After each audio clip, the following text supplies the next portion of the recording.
The exhaustion you feel is not merely fatigue. It is the cold, hard symptom of a profound internal pathology. We must understand this clearly. The compulsion to save others is a neurosis, an epidemic of psychic inflation that is currently ravaging the modern soul. You believe you are acting out of virtue, but I see a psychological suicide in progress. You are not a savior, you are a complex, a trauma with a moral blanket wrapped around it. Let us dissect the mechanics of this self-destruction. Why do you rush into the burning structure when the individual inside clearly struck the match? Because you are suffering from a chronic deficit of self-worth. Your inflated persona, the mask of the good, compassionate, and indispensable person, requires constant validation. You are addicted to the utility of being needed. When you encounter the architect of chaos or the helpless victim, you are not seeing a human being in need of assistance. You are seeing an opportunity to feed your own starving persona. This is the great deception of the modern age. We mistake self-sacrifice for individuation. The true work of the Sikh is the integration of the sombra, the dark, repressed contents of the personality. But that work is painful, solitary, and requires the brutal sacrifice of the ego's comfort. Instead of facing the abysmo within, you perform a massive act of projection. You cast your own internal chaos, your own repressed failures, and your own lack of discipline onto the external world. And who holds this chaos best? The very people Machiavelli warned you about. The chronically unlucky, the willfully ignorant, the parasites. The architect of chaos is so compelling precisely because they are living out the raw, unintegrated instinct that your rigid, civilized conscientia has ruthlessly repressed. They are the mirror reflecting the freedom you dare not claim, the freedom to fail spectacularly, to be irresponsible, to rage against the structure. You are drawn to their drama because it is the only way your Sikh allows you to touch the dark vitality of your own unlived life. You are not trying to save them. You are trying to save the repressed chaos within yourself by controlling the external manifestation of it. You are trying to heal the world so you do not have to heal your own wound. This is the definition of neurosis, an attempt to avoid legitimate suffering by creating substitute suffering. You choose the exhaustion of carrying their burden over the existential terror of facing your own solidome and internal void. The consequence is ruin. Machiavelli's warning that a man who tries to be good all the time is bound to come to ruin among so many who are not good is not merely political strategy. It is a clinical diagnosis of psychic burnout. When you pour your finite resources into a psychological black hole, you are not demonstrating love. You are demonstrating a boundary failure that will eventually lead to the total collapse of your own estructura psychica. You become a hollow shell, incapable of genuine action, because your energy is constantly being siphoned off by complexos autonomos, operating outside your conscious control. The massa applauds this behavior. Society conditions you to believe that the ultimate good is to drown for the collective. This is the sickness of the collective, inconsciente at play.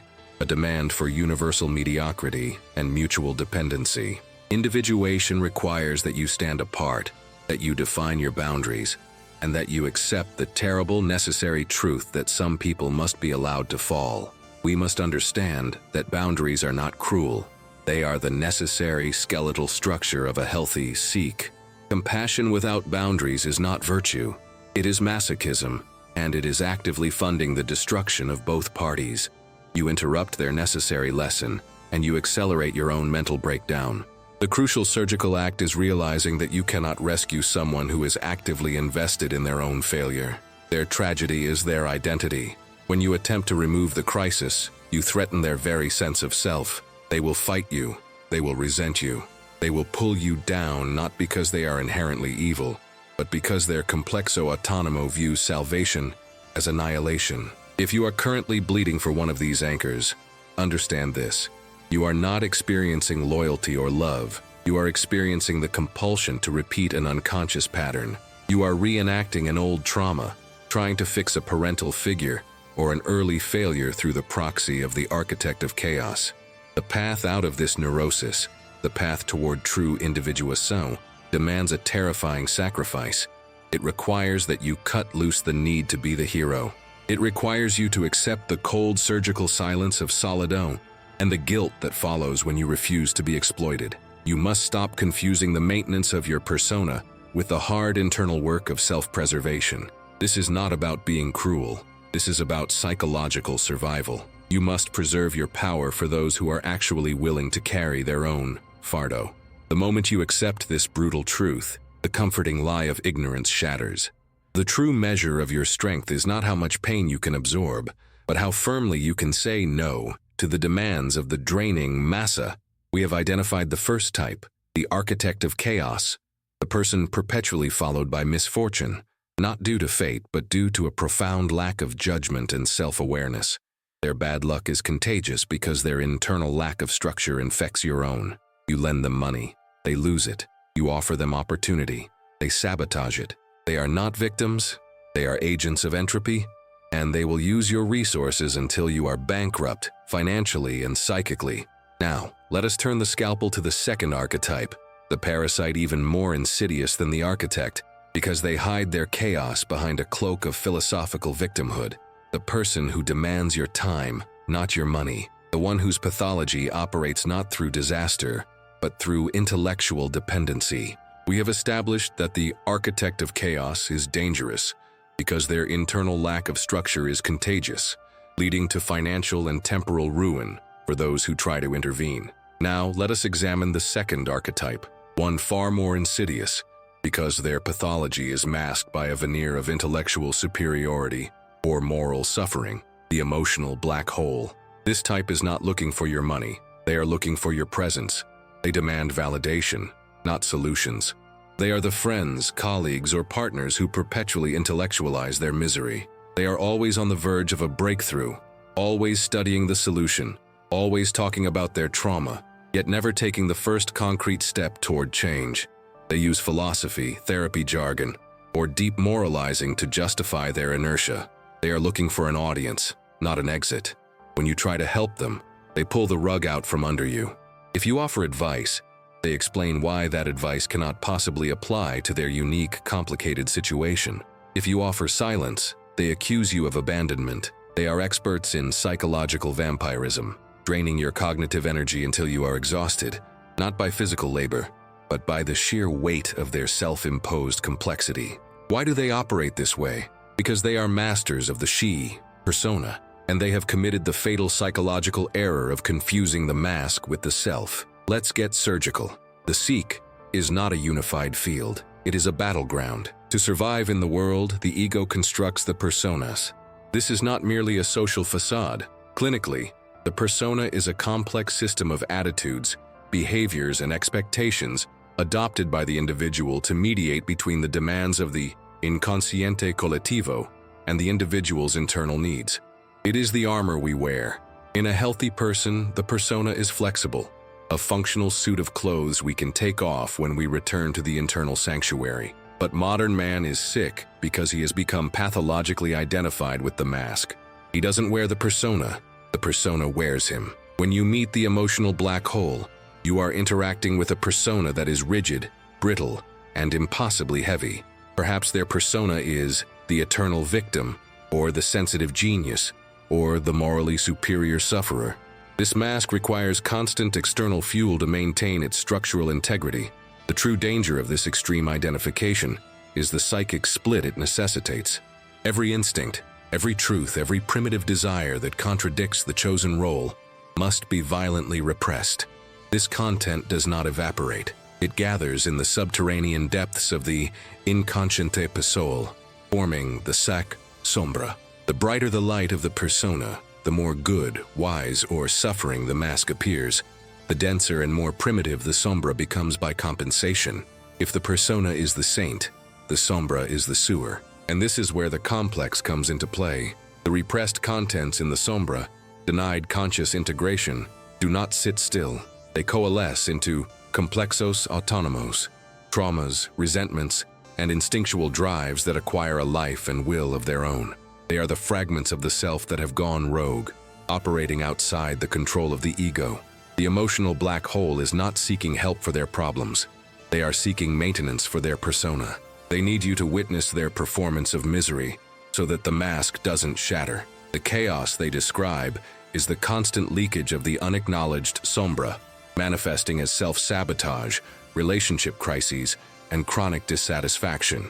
When you engage with them, you are not engaging with a person.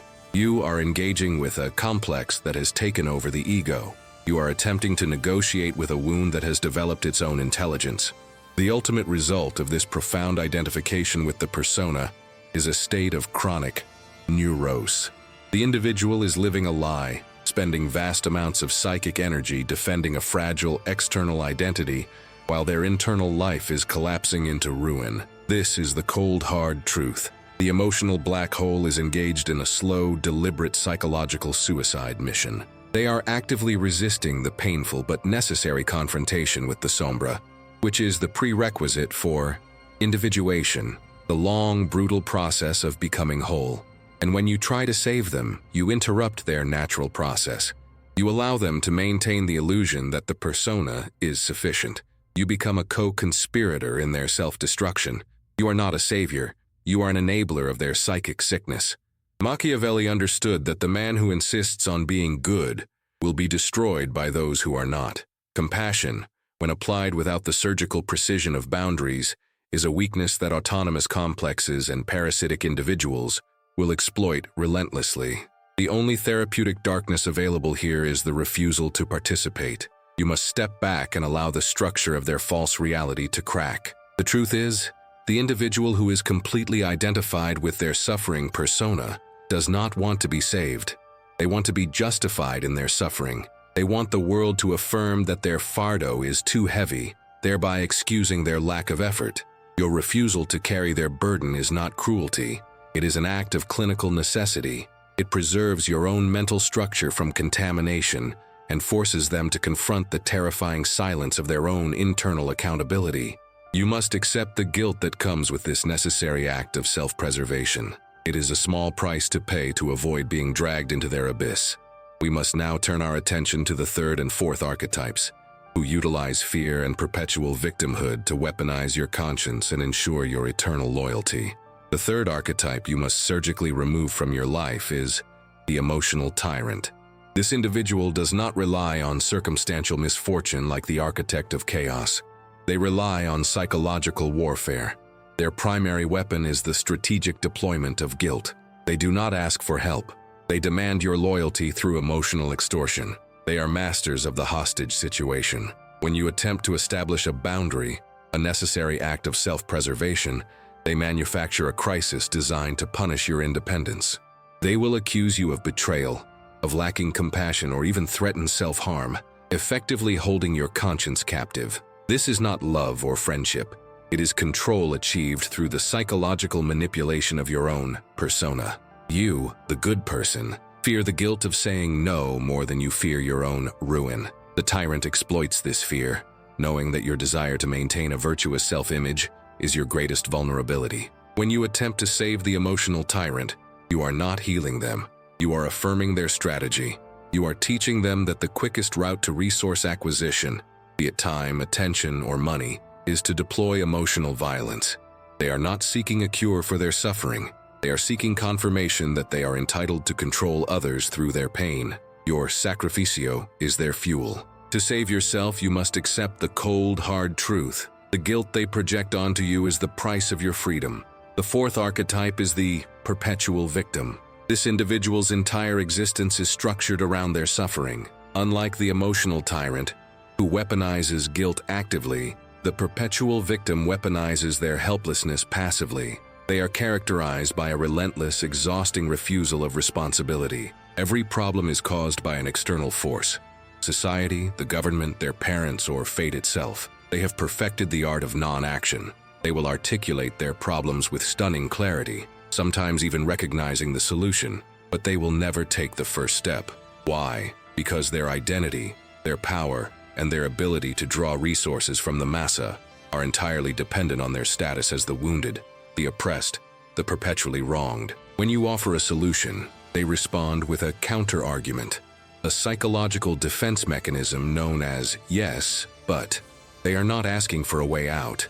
They are asking for you to affirm the impossibility of their situation. They want you to validate their neurose.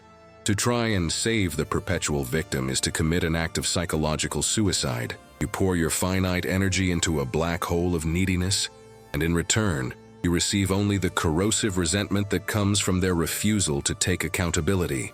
You are interrupting the very mechanism that could force their individuation, the moment they hit the bottom and realize their suffering is a choice. You are not a savior.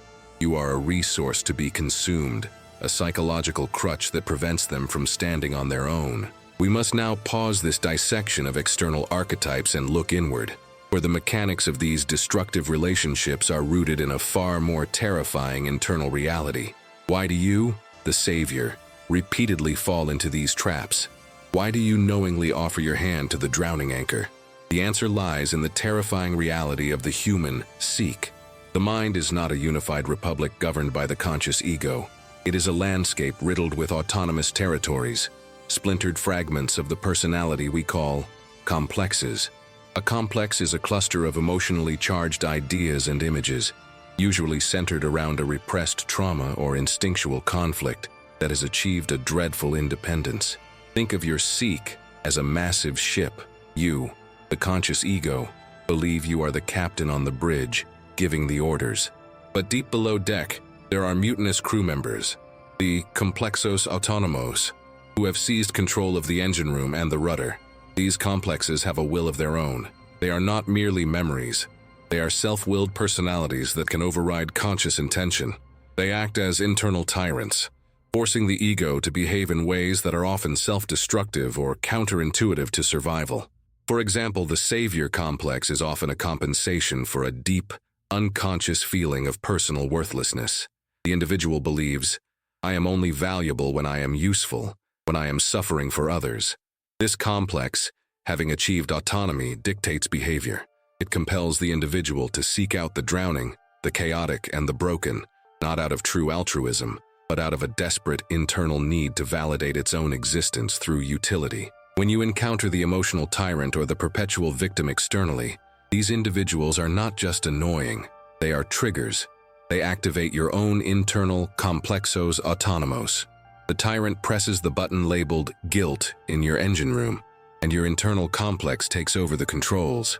Your conscious mind is then forced to rationalize the complex's actions, saying, I must save them because I am a good person, when the terrifying reality is, I must save them because my internal tyrant demands it, or I will suffer the pain of worthlessness.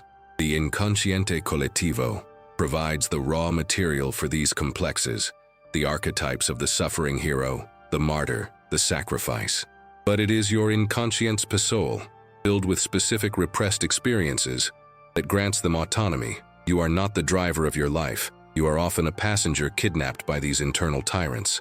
They are the true source of your neurose, forcing you to repeat patterns of self-destruction. The only way to break the pattern of being the perennial savior is to confront the reality of these internal tyrants. You must stop projecting your own unconscious need for salvation onto others. The person you are trying to fix on the outside is a mirror reflecting the broken autonomous fragments within your own and seek. The external tyrant and the internal complex feed each other. When you allow the external archetypes to pull you down, you are actively cooperating with your own internal self-saboteur. This is why boundaries are not merely social etiquette. They are the surgical instruments necessary to prevent the contamination of your conscious structure by the chaos of others, and to starve the internal complexes that demand your perpetual sacrificio. To refuse to participate in the chaos of the outside world is the first step toward reclaiming the sovereignty of your own mind. It is a lonely, brutal necessity, but it is the only path away from ruina. You must accept the solidum of true accountability. If you fail to do this, your life will remain a perpetual crisis, driven not by fate, but by the will of the autonomous complexes you refuse to integrate. The time for blind kindness is over. The clinical diagnosis is clear. Self-preservation is paramount. The most dangerous man is the one who believes he is perpetually good. He is the man who wears the moral blanket of the savior, rushing into the psychological abyss of others, convinced his light can conquer their darkness. This is not charity. It is a profound neurose. It is the psychological mechanism known as projection, and it is the single greatest threat to your own seek. You are not trying to save them. You are using them. Get real. The person you are desperately trying to fix, the one whose life is a perpetual wreckage, whose chaos consumes your peace. They are merely a convenient screen. They are the broken mirror onto which you cast the parts of yourself you fear, hate, and repress. This is the cold, hard truth. The villain of your story, the one demanding endless sacrificio, is often your own fragmented self, projected outside. We cannot tolerate the full weight of our own internal disorder. We cannot face the inherent selfishness, the capacity for cruelty, the deep-seated weakness that resides in our own sombra. So what does the fragile conscious ego do? It finds an external carrier. It finds the architect of chaos, or the emotional vampire, and it declares, "There is the evil, there is the sickness I must cure." By focusing all your energy on fixing their external mess, you gain a temporary, illusory sense of virtue and wholeness. You are good because they are bad. You are strong because they are weak. This is strategic self-deception. It is a brilliant autonomous defense mechanism to avoid the terrifying work of individuation. It is far easier to lend someone money than to confront your own paralyzing financial anxiety. It is simpler to listen to a friend's 2-hour crisis than to sit in the solido and silence required to map the wilderness of your own mind. When you rush in to save someone, you are not performing an act of love.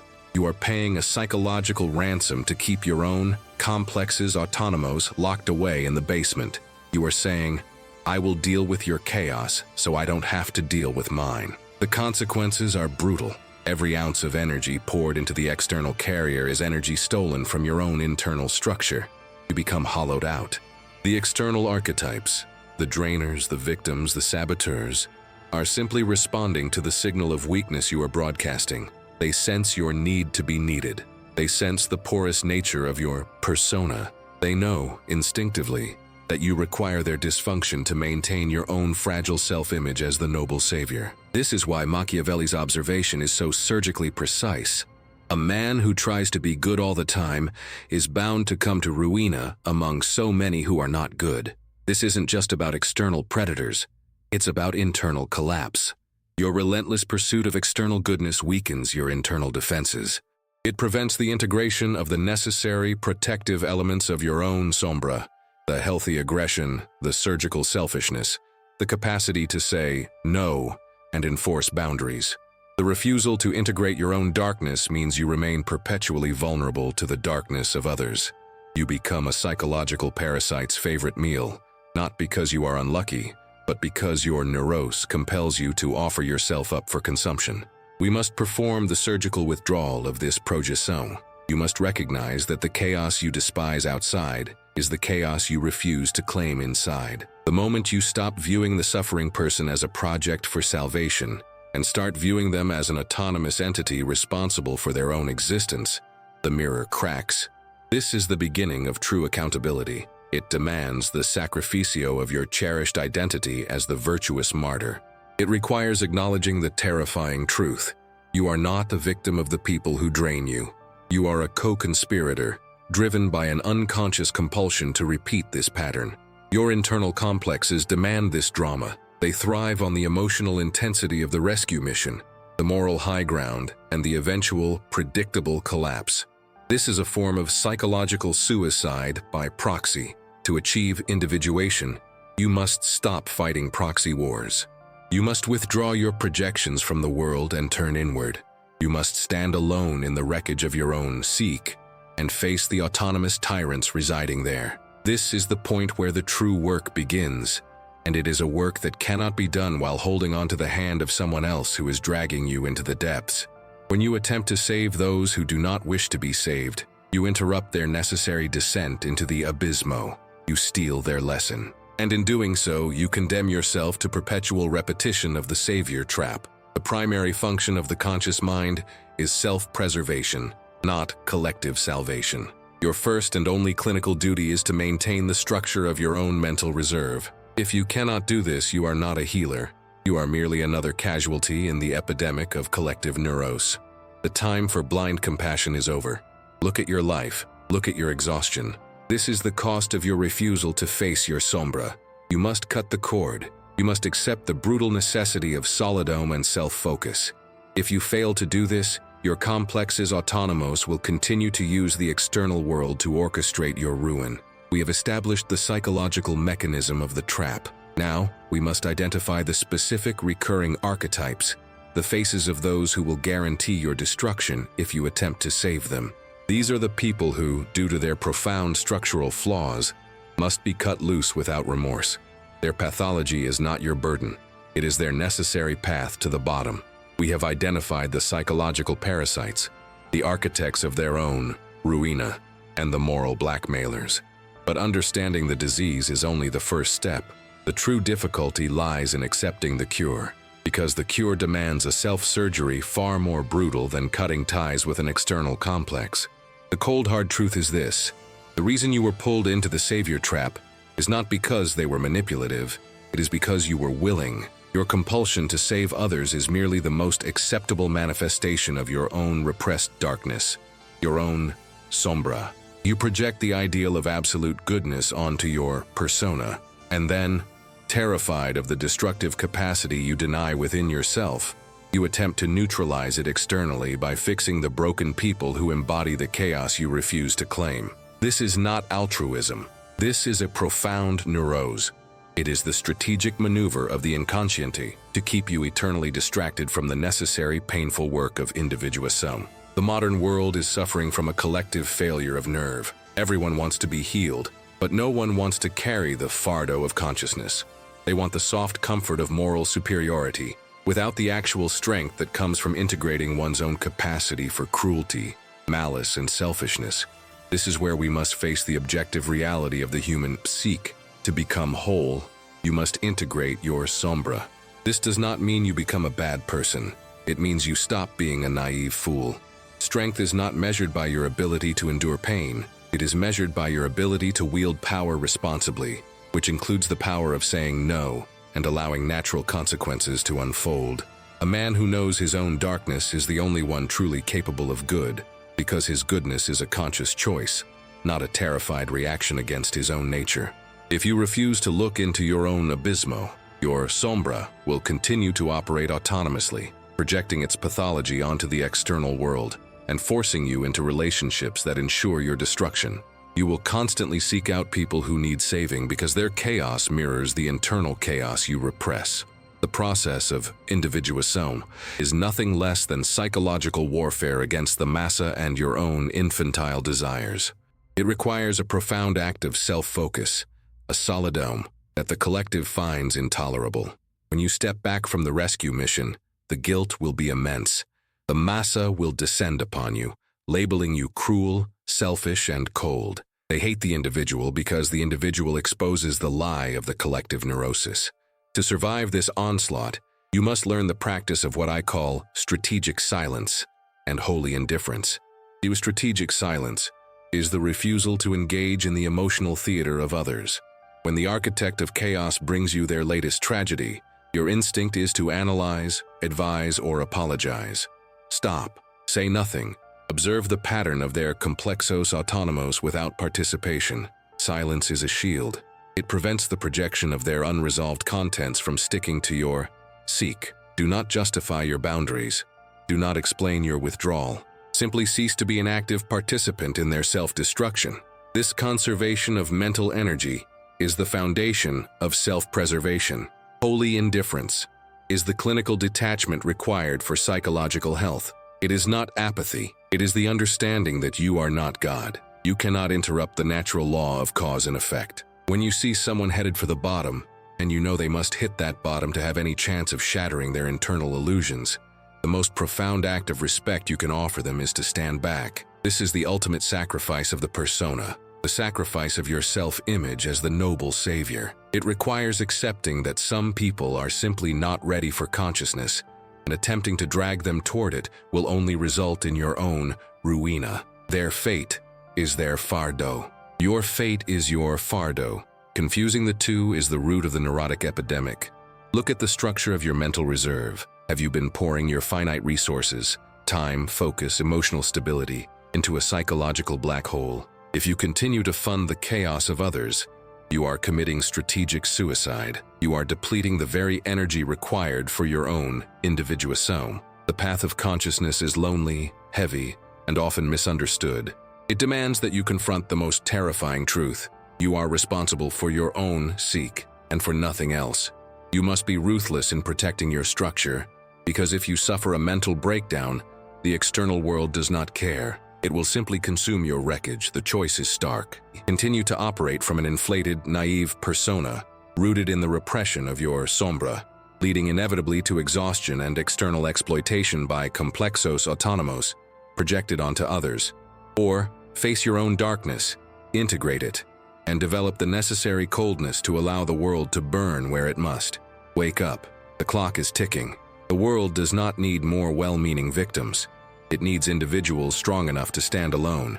Start the surgery now. Cut the cord. Embrace the necessity of the solidome. This is the only way out of the collective neurosis. Failure to act is a psychological death warrant. The surgery is over. We have cut away the rotting tissue of blind kindness and exposed the raw nerve of psychological reality. You have seen the faces of those who seek not a hand up, but an anchor to drag you into their abyss. The analysis is complete. Now comes the cold, hard truth of the prognosis. You stand at a binary choice, and there is no neutral ground. You can choose the path of consciousness, which is paved with pain, isolation, and the brutal confrontation of your own sombra. Or you can choose the comfort of the lie, the soft blanket of universal goodwill and self-sacrifice, leading inevitably to ruina and complete dissolution within the massa. The neurotic epidemic gripping the modern world is nothing more than the collective refusal to carry the fardeau of one's own darkness. We have become a society of perpetual saviors and perpetual victims, locked in a toxic dance of projection. Those 6 archetypes we dissected, the architect of chaos, the emotional vampire, the professional victim, they are not just external entities. They are the mirrors reflecting the contents of your own unintegrated seek. You try desperately to fix them because fixing them is easier than fixing yourself. You pour your energy into their problems because it allows you to feel useful, virtuous, and, most importantly, distracted from the terrifying silence of your own internal structure. This frantic external activity is the ultimate act of psychological suicide. It is the tactical decision to repress your true power and project your highest moral standards onto a persona that is designed only for exhaustion and failure. Look closely at the mechanics of this self-destruction. When you refuse to acknowledge the necessary coldness required for self-preservation, you commit a fatal error in strategic thinking. You are trying to maintain a moral purity that simply does not exist in the reality of the human seek. Machiavelli warned that a man who tries to be good all the time is bound to come to ruin among so many who are not good. I tell you, a man who tries to repress his sombra entirely is bound to be exploited by the complexos autonomos of others. The sombra must be integrated, not repressed. Integration means acknowledging that the capacity for calculated ruthlessness, for saying no, for allowing others to suffer the consequences of their own actions, is not evil.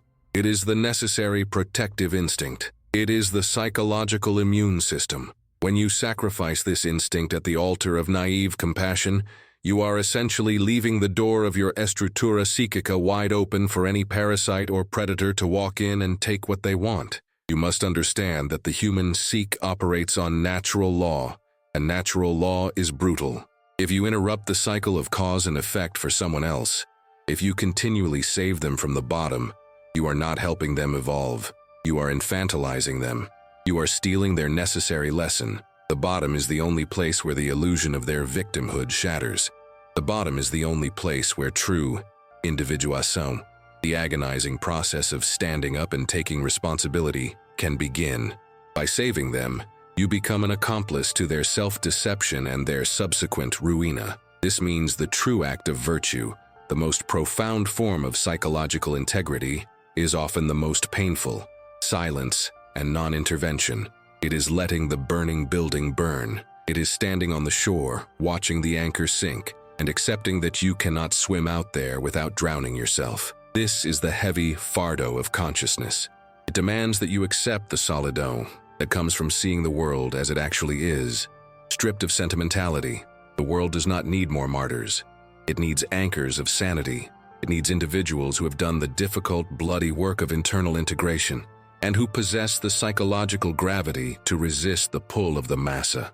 If you are weak, exhausted, and bleeding out because you are carrying the burden of others, you are useless to the collective. You become just another casualty, adding to the general chaos.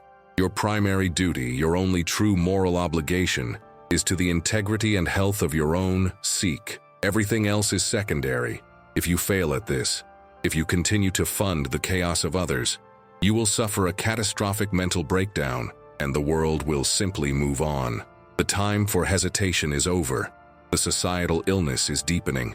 The collective neurose is accelerating, driven by the mass projection of unintegrated contents. You have been given the diagnosis. The only effective treatment is a radical shift in your internal strategy. Stop confusing your utility with your worth. Stop measuring your goodness by how much pain you can endure for people who actively refuse to help themselves. Cut the cord. Embrace the necessary coldness. Protect your mental reserve as if your life depends on it, because psychologically it does. This is not about being cruel. This is about survival. This is the demanding, often terrifying path of individuation. If you are ready to sacrifice the comfort of the crowd and endure the solitude required to master your own psyche, then the work begins now. For those few who recognize the urgency of this psychological plague, those who are willing to face the abysmo within rather than projecting it outward, the path of consciousness awaits. If you are strong enough to carry this fardeau, then commit to the work. The world needs the few who refuse to sleepwalk into the collective ruina. Stop sacrificing your life force for the walking dead. Save yourself. This is the ultimatum. There is no gentle way out.